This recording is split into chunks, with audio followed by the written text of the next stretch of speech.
Hey guys, good morning.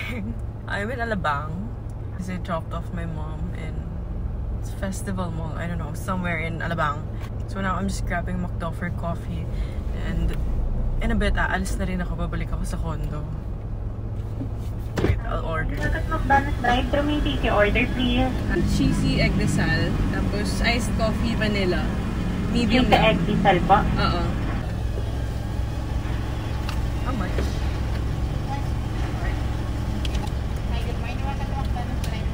Guys, it's so hard to vlog while driving. I keep on complaining, but yeah, it's true. You know that you're driving and then you're looking at yourself at the camera and then you're also trying to think about what to say because like your mind is on the road. My mind is everywhere. It's all over the place. I just want to share that I live near Alabang, but I'm still so confused about this area. I got lost a couple of times because I was trying to find a McDo.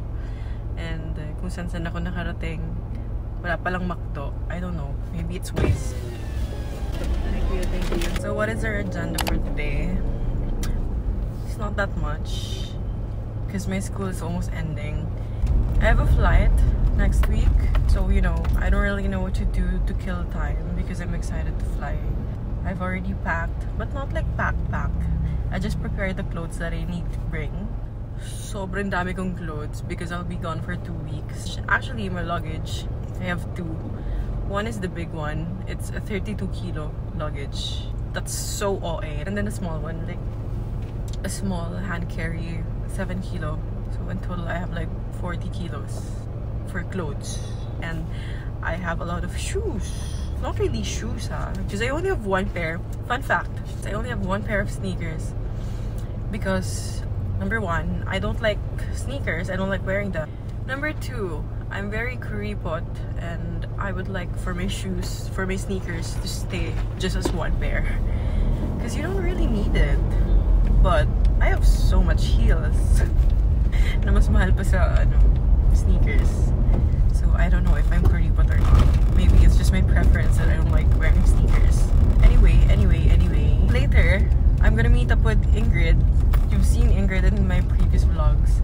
Ano ba yan? Yung traffic. I'm gonna meet up with her because yesterday she called me. She didn't do well in an exam. So hinahanap niya ako. Naghahanap siya ng funny person. Joke. Kasi ko-comfort ko daw siya.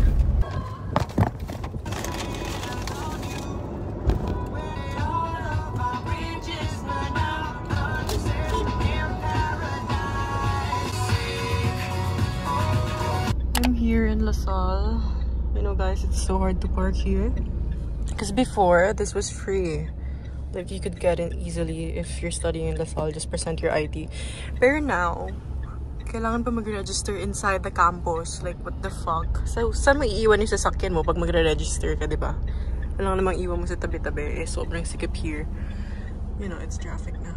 Anyway, nakaharang ako, but I don't care. So I'm just waiting for Ingrid kasi inutusan ko siya to get some stuff inside my condo. Kasi wala akong shoes. Shit, si Kuya. My card. Sana wag niya ako paalisin. Okay, dumaan na si Kuya. Wala akong shoes. I don't have a bag. I don't have jewelry. And ano pa nga isa ko pinapakuha? I forgot. So she's gonna be down here in like 5 minutes. And we're gonna go to Makati. We don't know what's our plan. But we want to eat. Quick fit check. I'm gonna move my seat. So this is just a polo from Marks and Spencer and I'm just wearing shorts. Ang daming bata talaga dito, no? Nakakairita tong kalsadan to. Like when you go outside in this street, this is Fidel Reyes. Sobrang daming batang nanglilimos. That sounds so privileged of me, but like we interviewed the kids before for one of our case studies and it turns out they have families, they have houses. Gusto lang nila manglimos for computer. Para makapag-computer game sila. They're so annoying. Like, they ask for your food. Ate, akin na lang yan. Ulul, pack you, bumili ka. And some of them are cute kasi merong batang bakla na mataba. Pero yung iba, hindi, pangit sila. Ito yung sinasabi ko. Yung baklang batang mataba. Ang cute niya, diba? Yung tirintas niya yung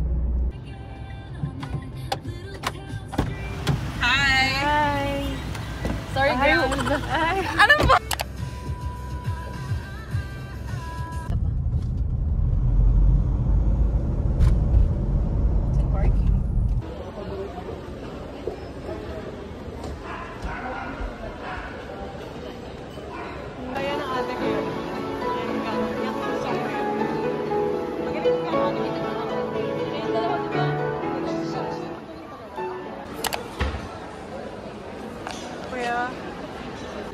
Sa front. Appetizers. Gusto ko ng mozzarella.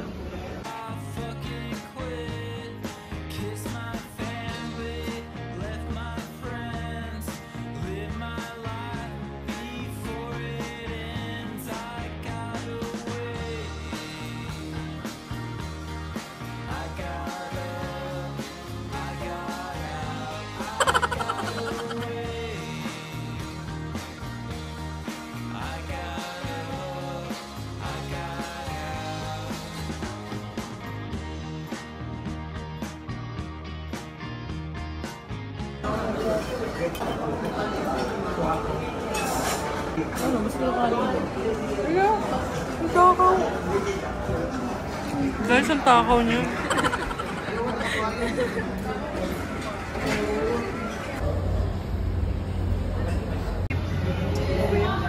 TikTok na yun.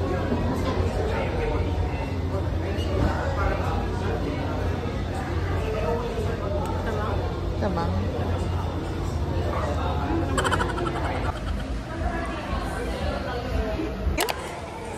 Squishy ba? Yeah. But you have a tiny fifi now.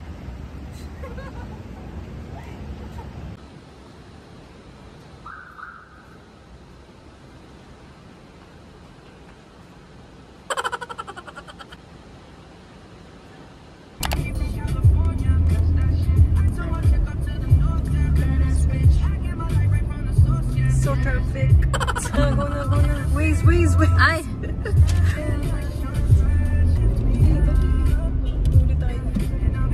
Guys, may story time kami. Kanina, we were in Rockwell. And then we saw these two cute guys. Tall guys. Super cute and tall guys. One was a nerdy look. The other one was white boy, fuck boy look. Sinundan namin sila, paikot-ikot kami. Kunyari coincidence yung pagkita namin. Pero tatanungin ba natin yung pangalan? Hindi. Kaya lang, kapansin lang. Okay na, wala pala tayong papala. Sinundan Jika rin naman. Uy, take note, may exam siya. It's currently 5:13 p.m. She has an exam at 6 p.m. Finals ba yun? No.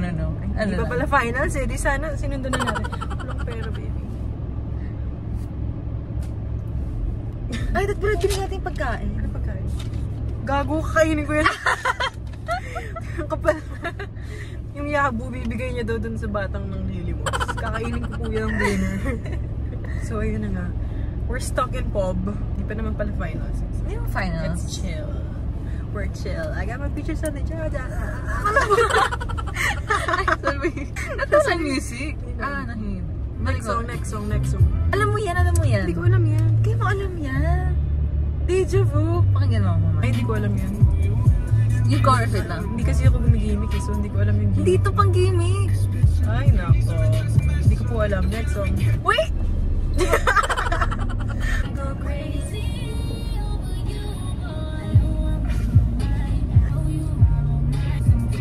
Bilisan mo. Wait lang! Ang labo ng ano ko. Okay na. Voice mo na.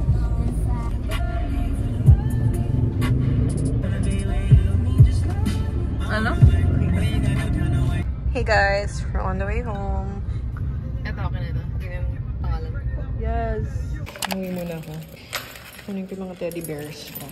I have to get them washed. Okay, one down. Shit.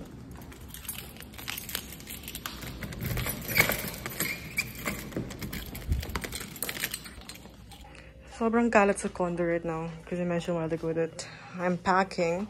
This is my luggage. It's really big in person. 32 kilos, 7 kilos. And yeah, I'm packing lahat ng damit ko. These are the clothes that I'll be wearing for the whole trip. Ang dami yan, super. Mukha lang konti. Anyway, Ito mga shoes na binili ko. Dadalhin ko din yan. And yeah, this is the other bear.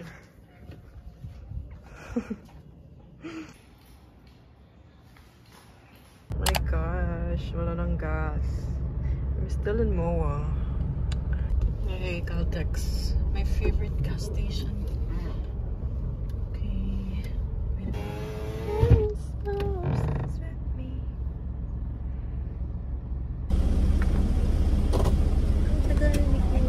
Ma'am, pa-double-check mo muna.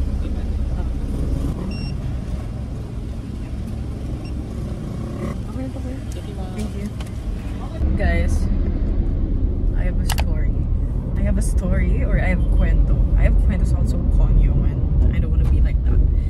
Anyway, a while ago, we were in Rockwell, and then we were about to go home. Kasi nga nagmamadali kami, because my friend has exam. Tapos nung pauwi na kami, may familiar akong nakita. Familiar na tao, pero nakatalikod siya. And I thought that was my prof.